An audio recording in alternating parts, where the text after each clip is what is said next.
Alors? Les rumeurs sont-elles vraies? Lis-le toi-même. Mais comment? Il était si dévoué à notre cause. Si acharné. Exactement.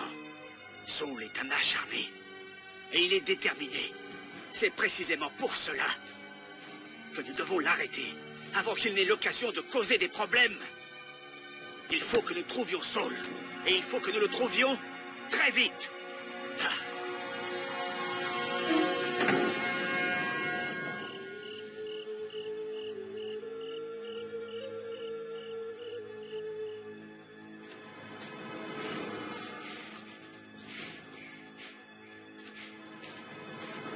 Alors?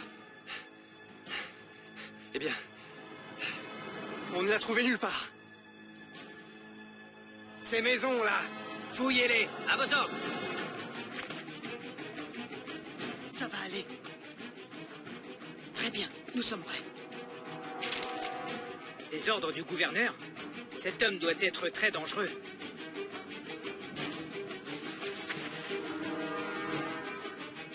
Des soldats! Je t'en prie, fais très attention. Sois tranquille. Dieu est avec nous. Tout se passera bien. Par ordre du gouverneur, ouvrez cette porte. Tout de suite. Fouillez partout. À tes ordres. Allons voir en haut. Que voulez-vous? Hors de mon chemin. Il ne pourra pas franchir cette porte. Tu peux compter sur moi.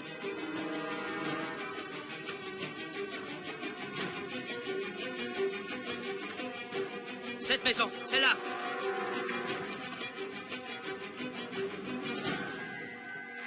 Allons-y doucement. Ici. Ouvrez la porte. Ouvrez. Mon Dieu, dois-je ouvrir la porte? Vite! Par ordre du gouverneur, ouvrez la porte. Oui, oui, tout de suite. Gagne du temps. Mais comment? Ouvrez, tout de suite. Occupe-les. Je... Vite, vite, vite. Ouvrez cette porte. Pardon, j'étais... Dégage de là. Fouille partout. Mais que voulez-vous?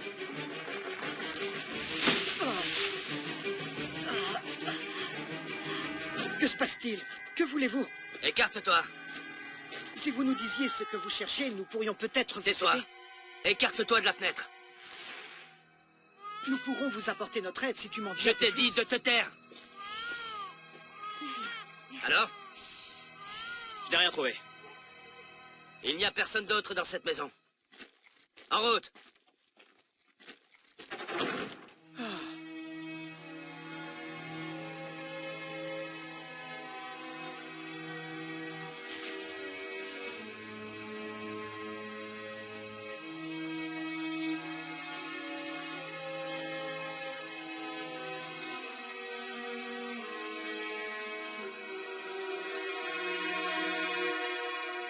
Que Dieu soit avec toi.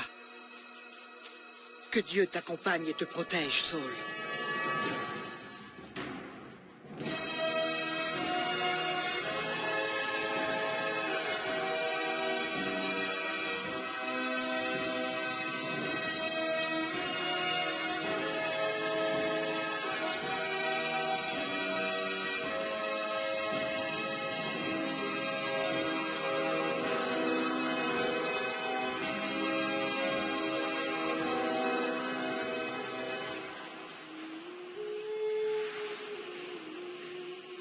Saul a immédiatement raconté son histoire aux gens. Le moment où il a été arrêté net sur le chemin par Jésus lui-même, lors de sa persécution contre notre peuple. Le moment où il a réalisé que Jésus était réellement le Messie, le Fils de Dieu. Donc, si je comprends bien, les pharisiens voulaient l'attraper. L'attraper? L'attraper? Il représentait un danger pour leur cause. Ils voulaient le réduire au silence, le faire disparaître, le tuer. À vrai dire, dès lors, la vie de Saul a complètement changé. Il était devenu un fugitif traqué. Dans l'impossibilité de rentrer chez lui, il a cherché refuge auprès de ses frères croyants à Jérusalem, où il espérait être bien accueilli. Jésus-Christ nous a préparés en disant, s'ils m'ont persécuté, ils vous persécuteront. Vous aurez des tribulations dans le monde. Mais prenez courage, j'ai vaincu le monde. Et nous savons qu'il en est ainsi, car après sa mort sur la croix, fidèle à sa parole, le Seigneur a ressuscité.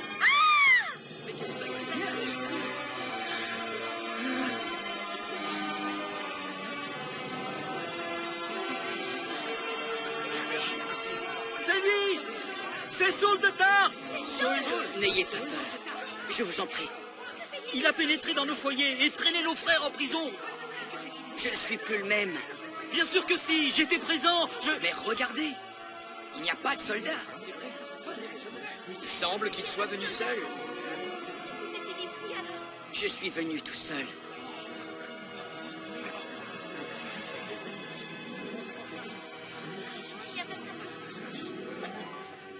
Certes, tu es seul, mais tu ne le seras plus. Viens avec moi.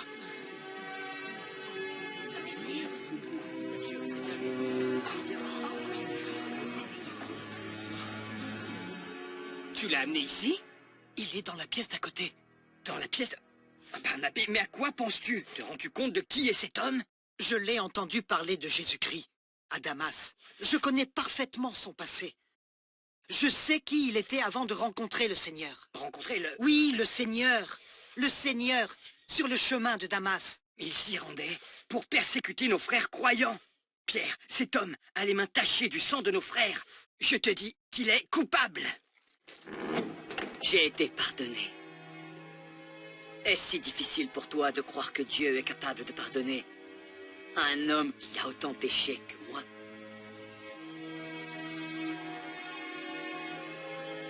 Certes, j'ai les mains salies par le sang.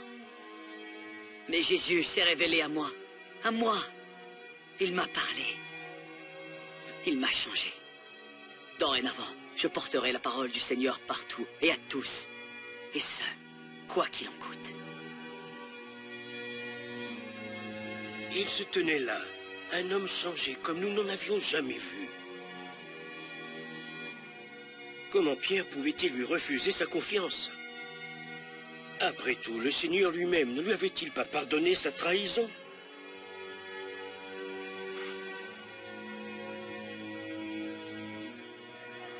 Saul était presque imparable.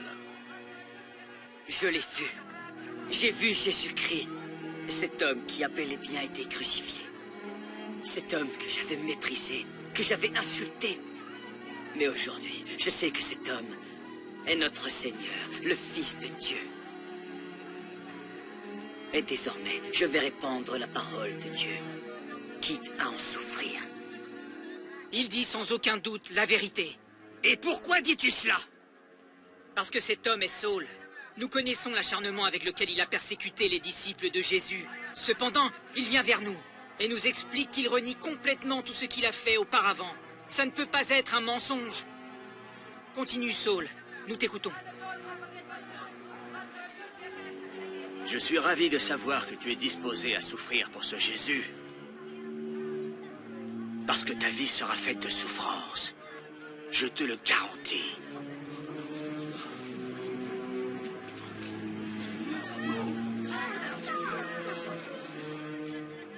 Alors? Nous allons partir et nous n'allons rien faire, ai-je bien compris? Non. Nous allons partir.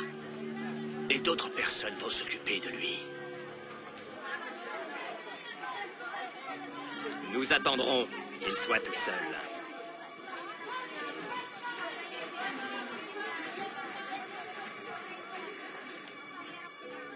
Ils veulent assassiner Paul. Je dois le dire à Pierre. À Tarse, dis-tu? Uniquement pour ta sécurité et... Je ne suis pas inquiet pour ma sécurité. Mais nous le sommes. Ne comprends-tu donc pas? Il y a des gens en prison et d'autres qui sont morts à cause de ce que j'ai fait. C'est justement pour cela que nous devons être prudents. Les gens savent parfaitement qui tu es.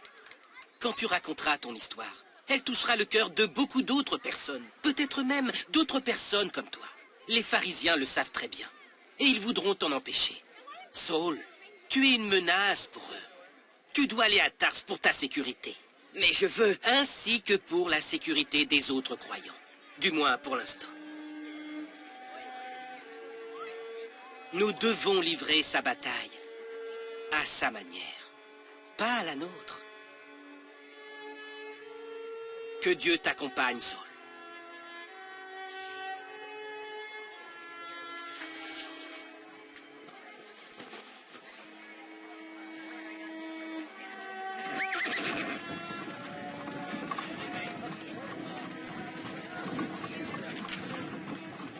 Avec la conversion de Saul, nous les croyants avons connu un temps de paix.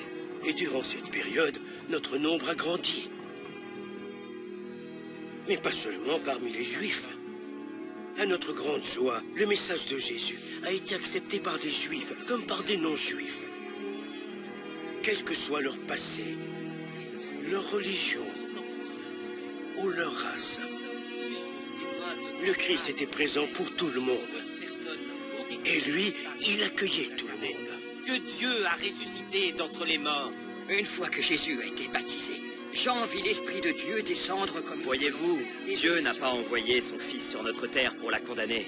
Et alors Jésus a dit, l'heure vient où les vrais adorateurs adoreront le Père. Jésus a dit, va et ton fils vivra. Alors que cet homme rentrait chez Le malade lui répondit, Seigneur, je n'ai personne pour me jeter dans la piscine quand l'eau est agitée. Et pendant que... C'est vraiment impressionnant. Vous êtes débordés. Et il y a de plus en plus de gens qui viennent, Barnabé. Le Seigneur nous l'avait dit. La moisson est abondante. Sans aucun doute. Mais, il a ajouté, les ouvriers sont peu nombreux. Priez le maître de la moisson d'envoyer des ouvriers pour sa moisson. Je comprends ce que tu veux dire. Si seulement nous avions plus d'aide. Si seulement quelqu'un... Barnabé? Barnabé? Mais, enfin, où vas-tu? Moi? Eh bien, je m'en vais. Mais tu viens d'arriver pour nous apporter ton aide? Et c'est exactement ce que je vais vous apporter, mon cher frère. Je vais vous apporter l'aide dont vous avez besoin.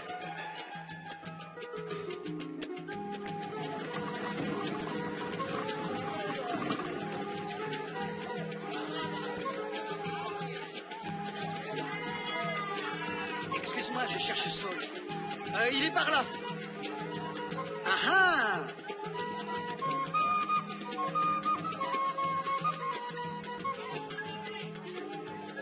Saul! Barnabé? Barnabé? Qu'il est bon de te revoir. Que fais-tu donc ici? Je te cherchais, évidemment. Mais tu reprises tes tentes? Un homme doit travailler. Pour le moins, en attendant les instructions de Dieu. Eh bien, sache qu'elles sont arrivées. Suivez-moi, et je vous ferai pêcheur d'hommes. Il est temps d'attraper une bonne prise, mon frère. Allons-y. Mais je ne peux pas retourner à Jérusalem. Nous n'y allons pas. Non, nous allons à Antioche. Nous allons voir les gentils. Les gentils? Oui, oui. Tu seras très étonné, mon frère. Dieu a tendu ses filets. Et la pêche sera excellente, sans aucun doute. Écoutez-moi. Je suis là... Pendant une année, Saul et Barnabé sont restés à Antioche et ont enseigné aux croyants, dont le nombre ne cessait de croître. Jésus nous apporte le salut. Très vite, nous étions si nombreux que la population locale nous a donné un nom. Oh, j'ai entendu bien des noms à votre égard. Comme... Il fait référence à un vrai nom, pas des insultes. Tiens, aide un peu. D'accord. Les chrétiens. Voilà comment ils nous appelaient. Ce sont les disciples du Christ. Donc, ils vous ont accepté. Eh bien, le peuple, oui. Mais pas les autorités. Non, il y avait toujours la menace des persécutions. C'est à peu près à ce moment-là qu'Hérode a agi une fois de plus contre nous, poussé par nos anciens ennemis. De nombreuses personnes se font arrêter dans toute la ville. Je vous le dis, que les autorités débarquent ici est seulement une question de temps. Je te l'ai dit, tu ne peux pas entrer ici. Pierre! Ah, Pierre! J'ai essayé de l'arrêter. Que se passe-t-il? Raconte-moi. C'est Jacques! Jacques? Que lui arrive-t-il? Il a été arrêté. Jacques a été arrêté? Comment? C'est possible. Je vous l'avais pourtant dit, je vous l'avais pourtant dit. Rien n'arrêtera Hérode Agrippa. Non, absolument rien. Vous savez ce que vous avez à faire. Tu ne peux pas nous arrêter. Tu ne peux pas arrêter la volonté de Dieu. Essaye donc d'arrêter la pluie si tu peux.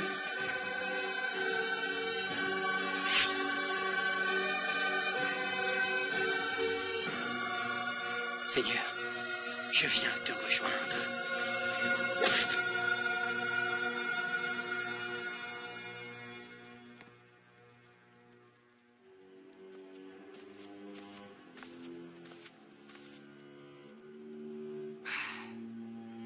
Que veux-tu encore? Jacques.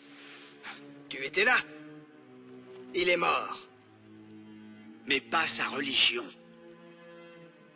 Nous savons que leurs mensonges ne se répandent pas uniquement parmi nos frères juifs.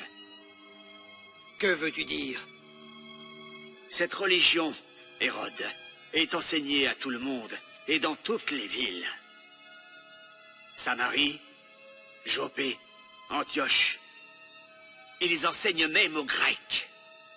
Et si tu penses que ces chrétiens représentent déjà un problème majeur, que diras-tu quand leur nombre grandira encore par ces chiens qu'on appelle gentils? Je t'écoute. Jacques n'était pas du tout leur seul guide. Il y en a encore un. Je parle du pêcheur. Celui qu'on appelle... Pierre! Cette fois, ils ont arrêté Pierre! Que dis-tu? Comment? Où ça? Il faut prévenir les autres. Dis-leur de nous retrouver ici. Ah, je fais passer le message. André, allons-y. Oh, Jean. Pauvre Pierre. Bien qu'Hérode l'ait fait enchaîner, les chaînes et les verrous ne pourront pas entraver le pouvoir de Dieu. Prions et faisons-lui confiance. Il fera un miracle.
Tu nous as délivrés, Seigneur. Nous prions aujourd'hui pour Pierre qui se trouve enfermé dans la prison d'Hérode. Protège-le. Veille sur lui. Libère-le d'une manière ou d'une autre. Nous nous tournons vers toi, ô Seigneur.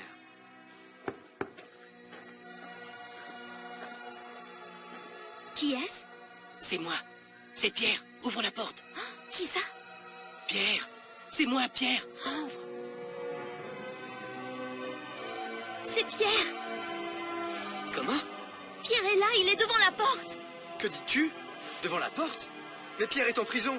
C'est pourquoi nous prions le Seigneur afin de... Mais enfin, il est là, dehors. Arrête maintenant et ressaisis-toi. Ce n'est pas le moment de... Je vous dis que Pierre est devant la porte.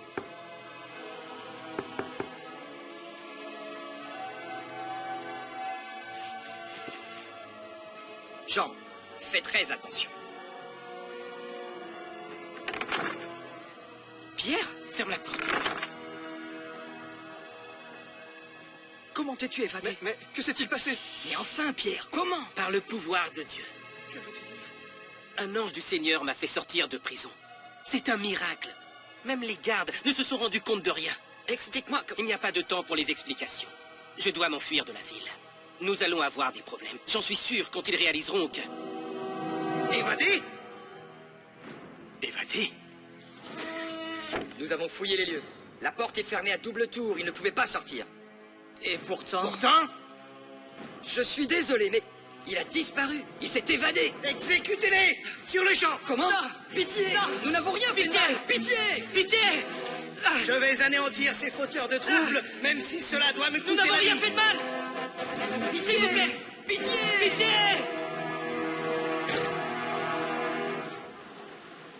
Et voilà exactement ce qui s'est passé. Que veux-tu dire? Il ne vous a pas éliminé? À vrai dire, non. En revanche, il est mort. D'aucuns disent que c'était par les vers. Moi, je dis plutôt que c'était par l'œuvre de Dieu. Avait-il été sacrifié par le Seigneur? Non. Mais Jacques avait été tué, Pierre s'en était allé, et ceux qui restaient avaient dû se séparer et fuir. Vous n'avez peut-être pas été éliminé, mais vous avez été dispersé. Cela a dû être une période sombre pour vous. C'est vrai. Mais il est tout aussi vrai que dans la plus grande obscurité, une petite lueur peut être vue à des lieues.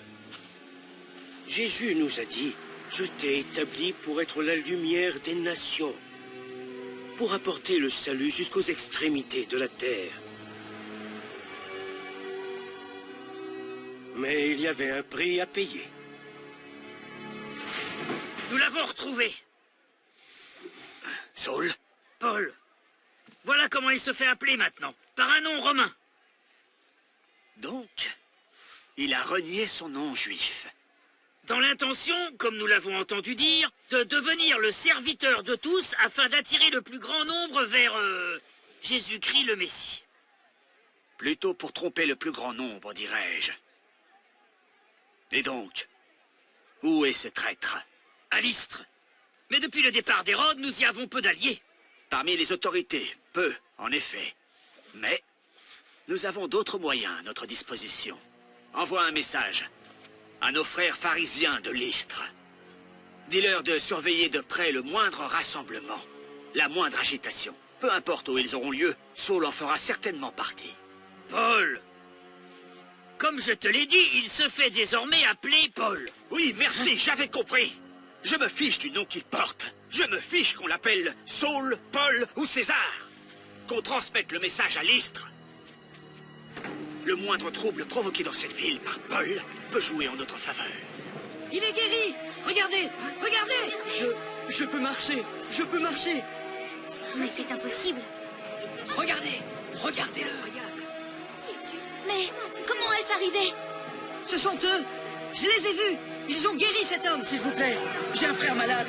Peut-être pouvez-vous le guérir aussi. Peuple de Lystre. Peuple de Lystre. Je vous en prie, arrêtez. Arrêtez. Je vous en prie, arrêtez. Aidez-nous. J'étais là! Ils l'ont guéri! Mais taisez-vous! Taisez-vous donc, nous voulons les écouter. Cet homme qui se présente devant vous est guéri. Guéri, guéri au nom de... Mercure! De Mercure, Comment? De Mercure et de Jupiter! Jupiter? Non, je vous en prie, peuple de... Les dieux sont descendus jusqu'à nous! Les dieux! Cet homme a été béni par les dieux. Appelez le prêtre de Jupiter! Ah, les voilà! Ce sont ces hommes! Ah, dégagez le passage. Mais que faites-vous donc? Arrêtez! Arrêtez! Laissez-les parler. Je vous dis, laissez-les parler. Mais que faites-vous donc? Vous nous prenez pour des dieux? Nous? Comme si nous avions quoi que ce soit à voir avec la guérison de ce pauvre homme. Vous êtes trop modeste par Mercure. Laissez-nous vous offrir un sacrifice. Ce n'est pas grâce à nous que cet homme a retrouvé l'usage de ses jambes. Ni grâce au pouvoir de Mercure, ni celui de Jupiter. Oh! Et qu'a-t-il fait? Pourquoi a-t-il fait cela? Pourquoi avez-vous... Écoutez-moi, cet homme a été guéri grâce au pouvoir de Jésus-Christ, le Fils de Dieu.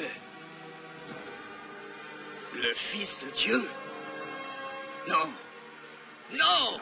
C'est un sacrilège! Lapidez-les! Débarrassez-nous d'eux! Sacrilège! Lapidez-les! Débarrassez-vous d'eux! Ah! Sacrilège! Lapidez-les! Lapidez-les!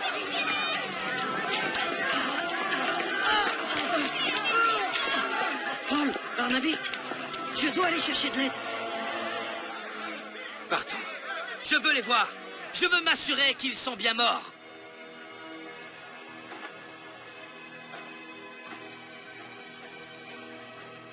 Partons maintenant. Partons. Que Jérusalem apprenne que Paul est enfin mort.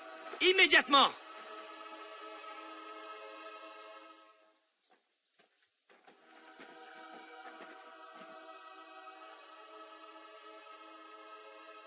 Est-ce qu'ils sont morts? Nous allons bien. Dieu merci. Dieu merci. Parle pour toi. Oh, ma tête.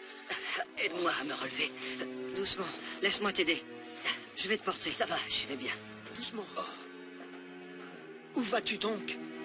Mais où va-t-il donc? Là où j'ai été envoyé. Prenez soin de lui.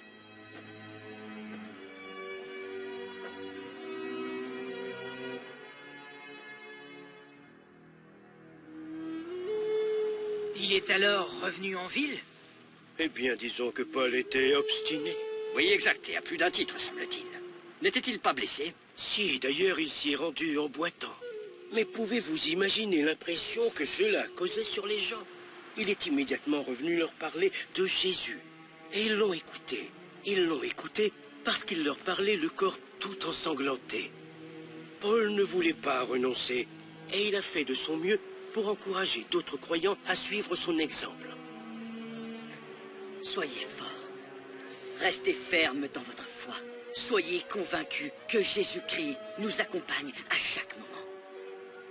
Pensez à l'amour qui l'a conduit à la croix pour mourir pour vous. Oui, pensez-y. Et priez pour avoir la même force lorsque les épreuves se présenteront. Je puis vous assurer qu'aucune insulte, qu'aucune pierre ou qu'aucune difficulté ne peut être comparée à la gloire que Dieu réserve à chacun d'entre nous au paradis. Et luttons de toutes nos forces pour partager cette demeure éternelle avec le plus grand nombre. Pendant des années, Paul et ses compagnons ont voyagé de ville en ville. Ils enseignaient aux croyants toujours plus nombreux, nommaient des responsables et transmettaient toujours, sans relâche, le message d'amour de Jésus. Pendant ce temps-là, comme le nombre de disciples grandissait, il y avait un grand besoin de supervision et d'organisation. C'était une période passionnante, une période stimulante. Pierre était revenu à Jérusalem et nous nous réunissions très souvent pour échanger des histoires, pour prier et pour faire de notre mieux afin de perpétuer notre mouvement grandissant qui, comme je l'ai dit au préalable, n'a pas toujours suscité l'enthousiasme. Nous n'avons rien fait de mal. Eh bien, c'est à nous d'en être juges. Bande d'imbéciles qui troublaient l'ordre public. Comme si nous n'avions rien de mieux à faire que de nous occuper de fanatiques religieux. Enfermez-les pour la nuit. À vos ordres. Nous verrons si votre soi-disant Dieu peut vous sortir de là. Sache qu'il l'a fait auparavant. Cela devrait les faire taire quelque temps.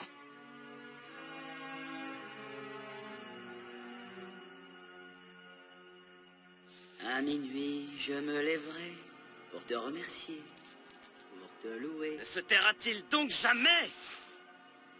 Tu es ma divine défense, tu es mon guide, tu es mon guide.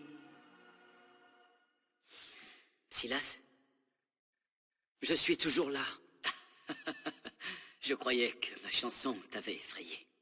Non, non, je suis fasciné. Tu as un public de prisonniers. Je suis bien forcé de t'écouter. Barnabé m'avait prévenu. Oh, pas une once d'ennui, disait-il. Mais à vrai dire, quel moment nous avons passé ces derniers mois.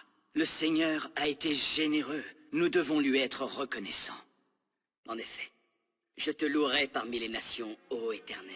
Et je chanterai à la gloire de ton nom. Nous t'élevons par nos chants. Oh non, Nos cœurs s'emplissent de joie. Tout est mouvement de tendre.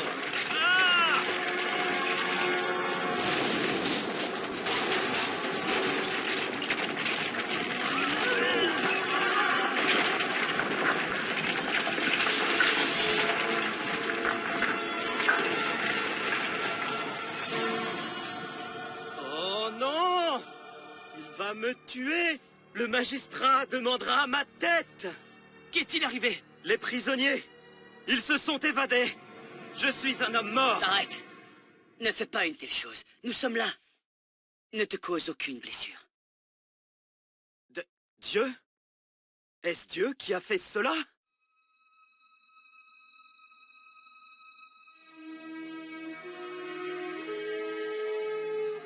Cette nuit-là, le gardien de la prison ainsi que sa famille ont commencé à avoir foi en Jésus.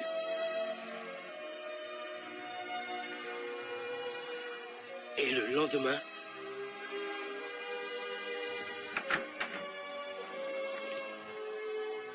J'ai de bonnes nouvelles pour vous.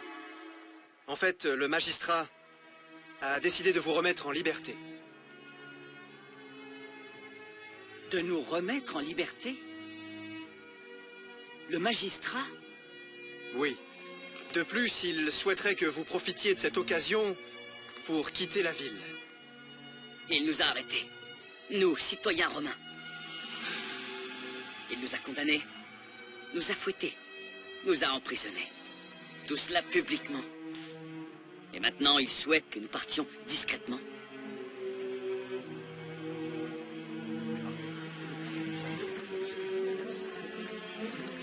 Vous avez vu? Voilà le magistrat.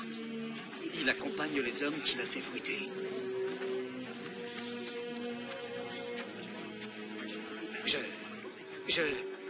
J'ignorais que vous étiez des citoyens romains. Je vous en prie. Partez en paix.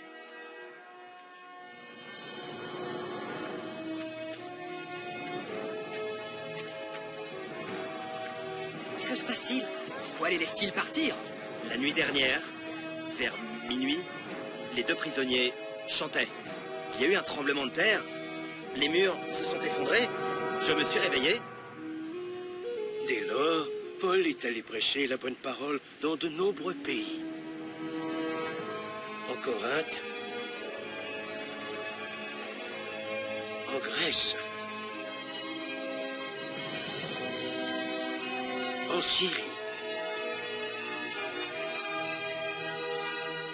Son périple aura duré 2 ans, et Dieu bénissait le travail de Paul en réalisant de nombreux miracles. La guérison de maladies terribles, la délivrance de personnes possédées par des esprits malins, et bien d'autres choses encore. Je vous laisse le soin de les imaginer. J'ai donc appris à me contenter des conditions que je rencontre. En tout et partout, j'ai appris à être rassasié et à avoir faim. À être dans l'abondance et à être dans la disette. C'est pour Paul. Je puis tout par celui qui me fortifie. J'ose espérer que vous saurez en faire de même. Je vous le dis, je n'ai jamais douté que je devais servir Dieu. Et je n'ai jamais vu toutes ces années. Que se passe-t-il? Mathis, il est tombé. Mon fils. Il est tombé de la fenêtre. Oh, mon fils. Mon fils. Est-il mort? Mon garçon. Mon garçon. Il est... Mathis. Non. Non. Ne pleure pas. Rien n'est impossible. Pour Dieu.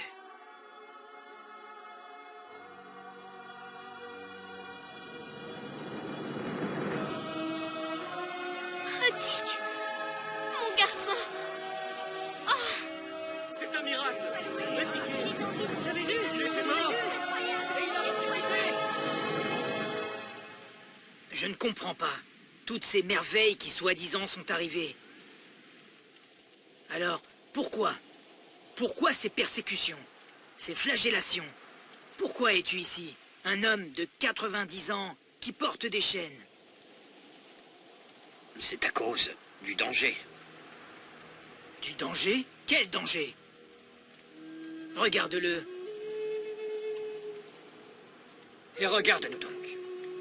Dis-moi, Poulot, n'as-tu pas l'impression de changer en écoutant ce vieil homme de 90 ans sans armes? Il me semble que lorsque l'on change un homme de l'intérieur, son être tout entier change. Elle est donc là, la menace. Tous ces miracles inexplicables, la suppression des barrières entre les personnes, y compris l'idée de pouvoir aimer ses ennemis. Cela change absolument tout. Exactement. Et les miracles, ce n'était pas seulement guérir des personnes ou en faire revenir d'autres de la mort. C'était également le fait que Dieu transmette le désir et la grâce d'aimer son prochain, nos ennemis, comme vous dites, et redonne espoir aux désespérés. C'était Dieu qui exécutait son œuvre dans nos vies. C'était une manière pour lui de nous montrer qu'il était présent. Tout était nouveau avec vous, les chrétiens. Tout semblait couler de source.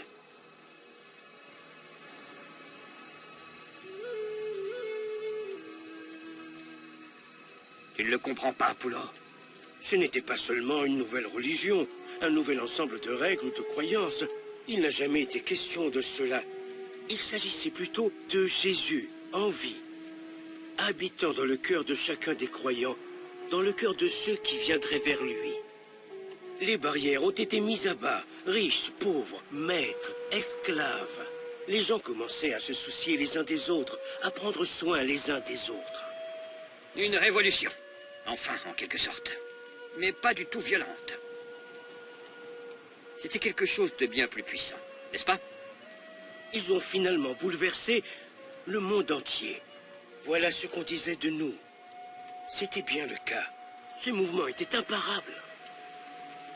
Paul a continué à convertir les gens partout où il passait. Sans aucun repos. C'était comme s'il savait que quelque chose allait se produire. Sachez que je ne vous ai absolument rien caché. J'ai fait de mon mieux pour enseigner, en public et dans vos maisons. J'ai porté le message de Jésus à travers le monde. Et maintenant, je me rends à Jérusalem. Et j'ignore ce qu'il m'arrivera là-bas. Tout ce que je sais, c'est que Dieu a annoncé de grandes épreuves, des difficultés. Mais je veux que vous sachiez une chose, c'est que les difficultés, la solitude, la persécution, rien de tout cela n'a de sens pour moi. Du plus profond de mon être, tout ce que je souhaite, c'est aller au bout du chemin qu'il me reste. Et ce, sans aucune plainte ni larmes, mais avec une grande joie. Jésus sera toujours présent au fond de mon cœur. Et quand le jour se lèvera, vous ne me reverrez plus jamais. Eh bien, parce qu'il sera fait prisonnier. Agabus, mais de quoi parles-tu donc, enfin? Dieu m'est apparu et m'a parlé, Paul. Écoute le message que le Saint-Esprit a pour toi.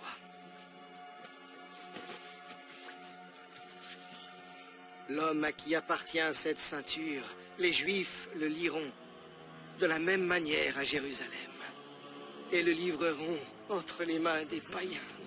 Tu ne dois pas y aller, Paul. Tu ne dois pas.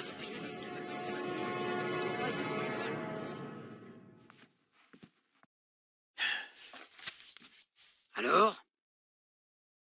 Alors quoi? Veux-tu entendre le rapport, oui ou non? Eh bien non. Je sais déjà ce qu'il dit. Il vient d'arriver. Je sais déjà ce qu'il dit. J'imagine très bien ce qu'il dit. Plus de conversion au christianisme, plus de villes, plus de pays, plus de... bla bla bla. Je l'ai déjà entendu, je le sais déjà. Ça fait 25 ans. 25 ans? Depuis la mort de ce Jésus de Nazareth. Et? Eh bien, ce sont 25 ans de frustration. Je veux en finir. Je veux que ça s'arrête. Je veux... Paul. Ne prononce pas ce nom. Je ne... Il revient. Ici? Le rapport dit qu'il est de retour à Jérusalem pour l'une de leurs fêtes religieuses chrétiennes. Une nouvelle fois, la ville regorgera de monde. Il apportera le désordre, comme il le fait toujours. Et... le nouveau gouverneur ne le tolérera jamais. Exactement. Ce qui veut dire... Ce qui veut dire... il pourrait être arrêté. Pour avoir troublé l'ordre public. Alors qu'attendons-nous? Notre vieil ami vient nous rendre visite. Préparons-lui un charmant accueil. Un charmant accueil qu'il ne sera pas prêt d'oublier.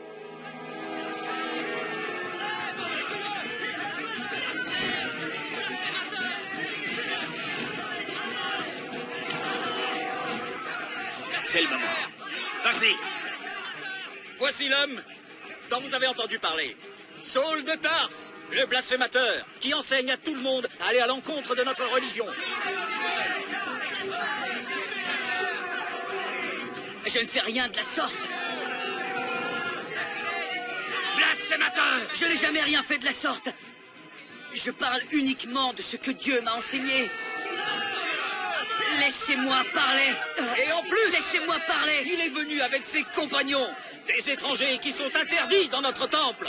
Il les a amenés pour profaner ce lieu sacré. Lapidez-les! Lapidez-les!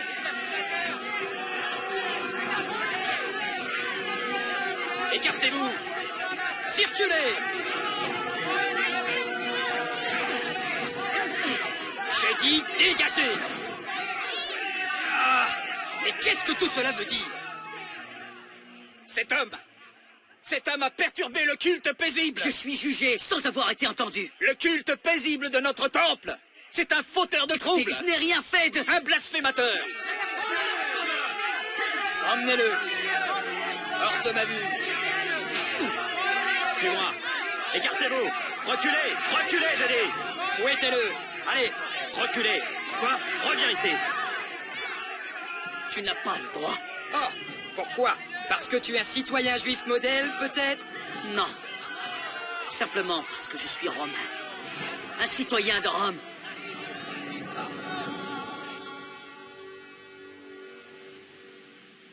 Romain? De naissance. Paul était un citoyen romain. Il était libre de naissance et en tant que tel... Les membres du tribunal auraient enfreint la loi si Paul n'avait pas eu droit à un procès équitable. Donc, pourquoi ne l'a-t-il pas mentionné avant? Pourquoi à ce moment-là? Jésus lui était à nouveau apparu. Le Seigneur lui avait assuré que, comme il avait témoigné de l'Évangile partout ailleurs, il pourrait en faire de même au plus haut siège du pouvoir. Rome. Rome. Mais la loi romaine n'était pas prête de protéger Paul de ses ennemis.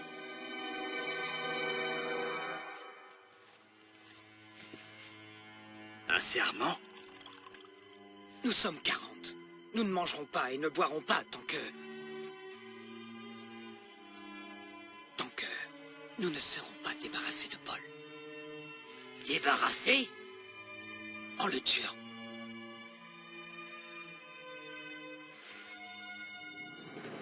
Dites au magistrat de vous l'amener demain matin. Et puis, dites-lui que vous souhaitez lui parler. Ensuite, quand il arrivera, voilà ce que nous ferons. Nous lui tendrons un piège.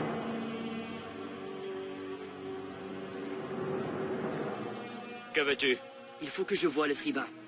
Quelqu'un a l'intention de tuer le prisonnier. Paul. Vas-y, tu peux entrer.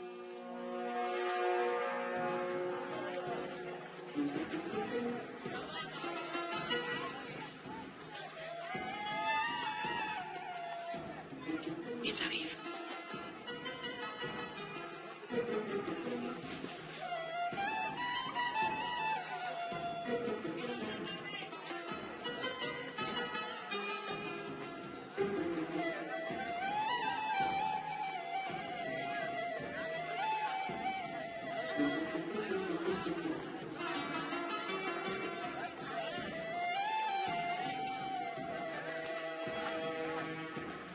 Alors? Je crois bien que vous tous, vous pouvez remanger. Comment? Il est parti. Paul? Parti? Mais où donc? Nous le rattraperons. Vous seriez en sous-nombre. En sous-nombre? Je vous l'ai dit, nous sommes 40. Nous sommes 40 à avoir prêté serment. Vous m'avez entendu? 40! Claudius Lysias, au très excellent Félix, gouverneur, salut. L'homme que voici dont les Juifs se sont emparés allait être supprimé par eux. Je suis alors intervenu avec la troupe pour le soustraire au danger, ayant appris qu'il était citoyen romain. Je te l'envoie afin de lui garantir un procès équitable. 2 années se sont écoulées et Paul était toujours en prison. Les pharisiens portaient sans relâche des accusations contre lui, jusqu'à ce que cette affaire soit portée devant le nouveau gouverneur Festus et le roi Agrippa, qui était en visite. Et depuis ce jour béni, je continue à faire tout ce qui est en mon pouvoir pour transmettre aux autres le message de Jésus-Christ. Dieu a envoyé son Fils mourir pour nos péchés. Dorénavant, il offre à tout le monde, aux Juifs aussi bien qu'aux non-Juifs, le pardon et la récompense d'une vie au paradis à tous ceux qui croient. Voilà pourquoi je suis menacé de mort. Alors qu'en fait, je ne fais que répéter ce que nos grands prophètes et Moïse lui-même ont dit auparavant. Tu es un excellent orateur. Tu m'as presque convaincu. Oh, et je souhaiterais que vous tous autant que vous êtes, puissiez vivre la grande expérience que j'ai vécue. Enfin, peut-être à l'exception de ces chaînes, bien sûr. Je m'en doute un peu. Que fait donc cet homme ici? Avec des chaînes et des menaces de mort.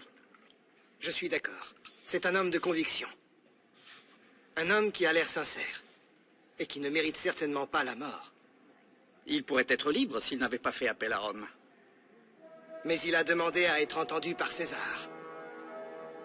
Il sera donc envoyé à César.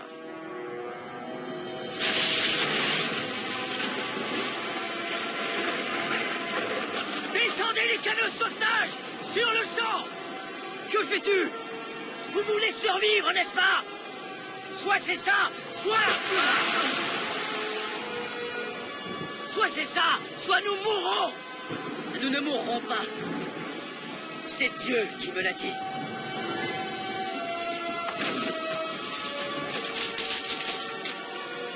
Tous les hommes à bord survivront. Mais personne ne doit quitter ce navire.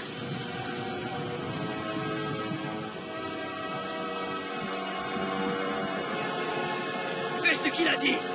Êtes-vous complètement fou? Descendez-les! As-tu entendu? Fais ce qu'il dit!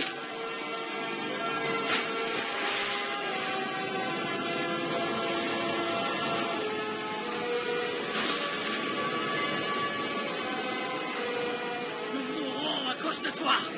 Nous mourrons à cause de toi!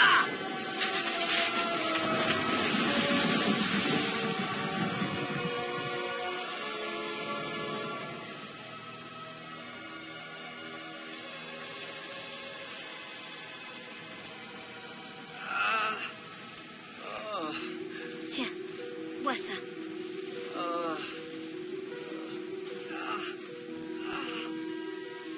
Ma jambe! Tiens, bois un peu d'eau. Je les ai tous comptés. Tout le monde a survécu, y compris les prisonniers. Très bien.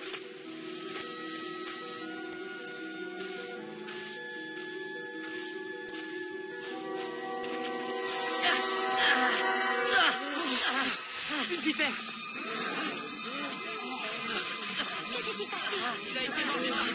Une vipère? Tu seras mort avant de t'en rendre compte. Je me demande quel crime il a bien pu commettre pour survivre en mer et finalement mourir sur terre.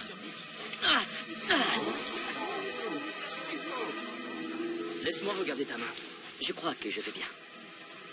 Enfin, c'est pas possible. Ne vous inquiétez pas.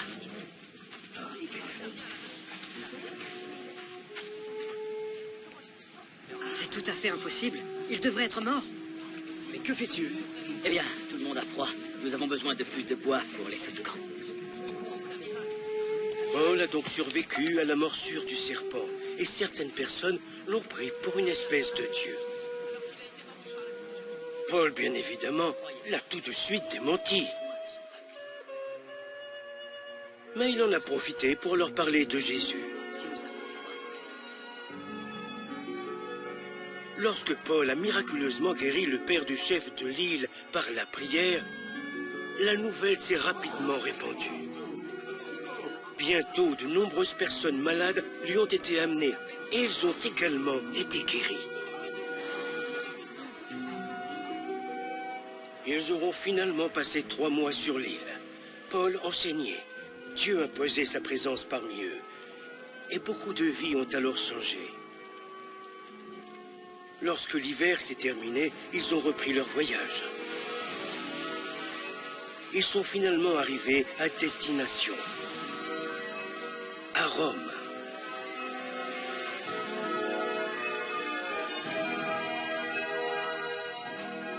Les prisonniers ont ensuite été livrés au capitaine de la garde. Tous, excepté Paul. Que lui est-il arrivé? Il a été placé dans une maison avec un garde. C'est relativement courant. Enchaîné à lui. Enchaîné. N'oubliez pas que c'était un homme dangereux. Au moins, toi, tu n'es pas enchaîné. À nous, je veux dire. Non, c'est exact. Moi, j'ai été exilé sur une île déserte. Je suis également un homme dangereux. Je vous assure, je n'ai jamais... Paul est resté à Rome pendant 2 ans. Comme disciple de Jésus. Néanmoins, pour lui, j'ai volontairement... Pendant 2 ans, il a enseigné aux très nombreuses personnes qui venaient l'écouter. Et il profitait du temps qui lui restait.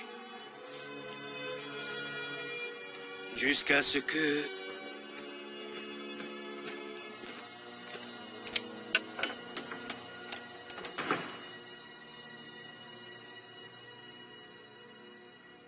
Je suppose que vous n'êtes pas venu pour changer la garde.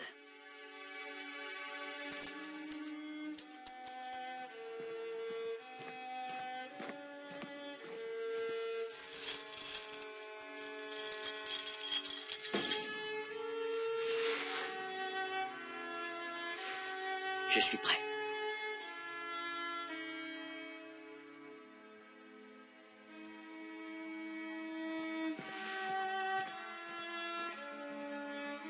Mais je voudrais que vous sachiez que les choses qui me sont arrivées ont contribué à la diffusion de l'Évangile. De nombreux frères qui ont vu mon assurance, même dans les fers, ont maintenant bien plus de courage pour parler sans crainte. Et aujourd'hui, je suis convaincu que Dieu sera glorifié dans mon corps, soit par ma vie, soit par ma mort. Car pour moi, vivre c'est le Christ. Et mourir est un avantage.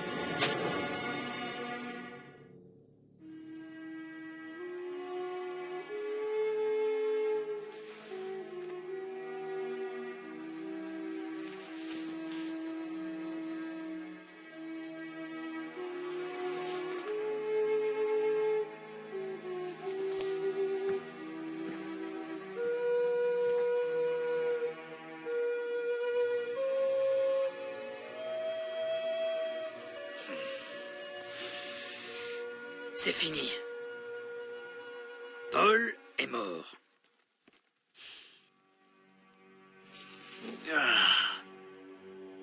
Il ne nous causera plus de soucis.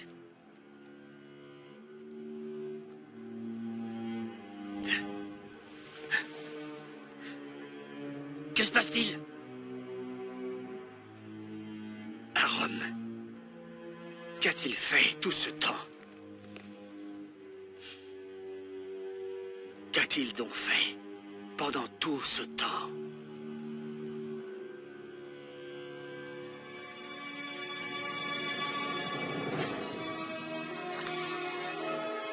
Moi, Paul, serviteur de Jésus-Christ, appelé à être apôtre, mis à part pour annoncer l'évangile de Dieu. Qui nous séparera de l'amour de Christ? Serait-ce la détresse, l'angoisse, la persécution, la faim? Serait-ce le danger ou l'épée? Non. Au contraire, dans tout cela, nous sommes plus que vainqueurs, grâce à celui qui nous a aimés.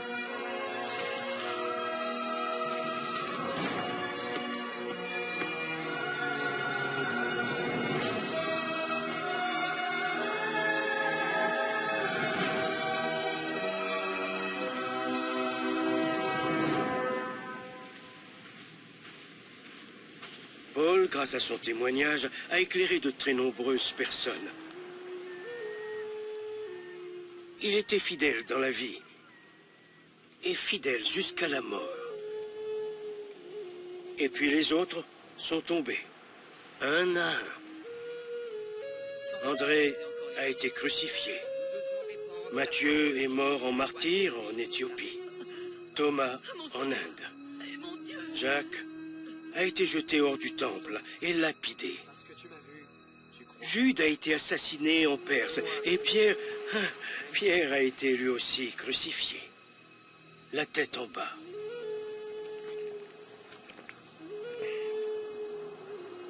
Chacun d'entre eux est resté fidèle, même dans la mort. Ils ont donné leur vie pour les autres, comme notre Seigneur l'a fait pour nous. Des 12 apôtres que nous étions, je suis le seul encore en vie.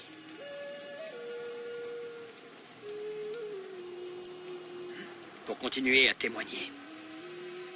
Devant nous. Oui, devant vous.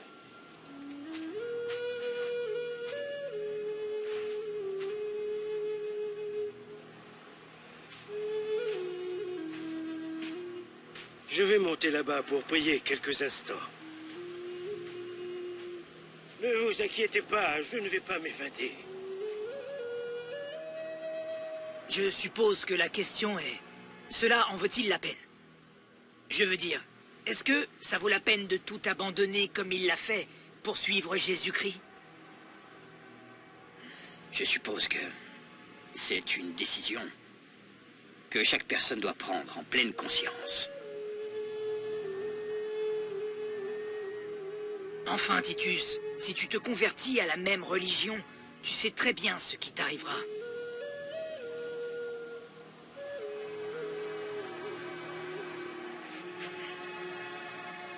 Cela en vaut-il la peine?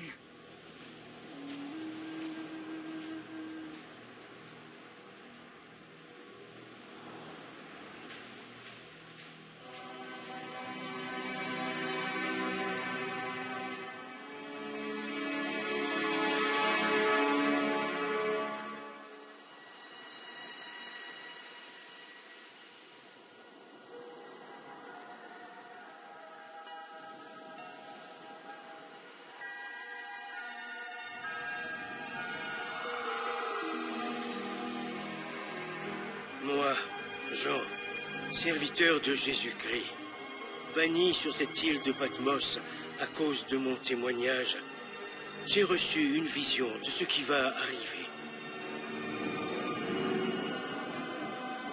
J'ai vu ceux qui ont été tués à cause de leur discours. Ils demandaient au Seigneur quand arriverait le jour où il jugerait le monde et les vengerait. Chacun d'entre eux était vêtu de blanc, et on leur a demandé de patienter encore un peu avant que tous leurs frères et sœurs soient également tués. Et j'ai vu 7 anges avec 7 trompettes. Et lorsque les trompettes ont sonné, un tiers de la terre a été brûlé. Un tiers de l'eau a été remplacé par du sang. Le soleil et la lune se sont obscurcis, mais ce n'était que le début. Une période de grandes épreuves tombera sur la terre comme jamais auparavant. Puis, j'ai vu un cheval blanc.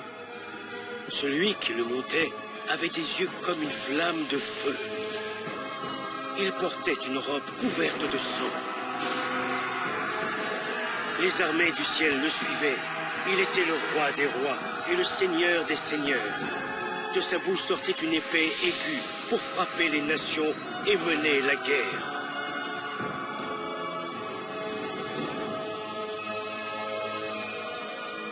Pour finir, j'ai vu un nouveau ciel et une nouvelle terre. Et tous ceux qui ont la foi et qui sont restés fidèles jusqu'à la fin régneront avec lui pour toujours et à jamais. Il sera notre Dieu.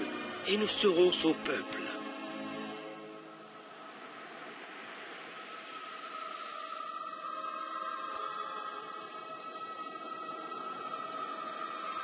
Viens, Seigneur Jésus.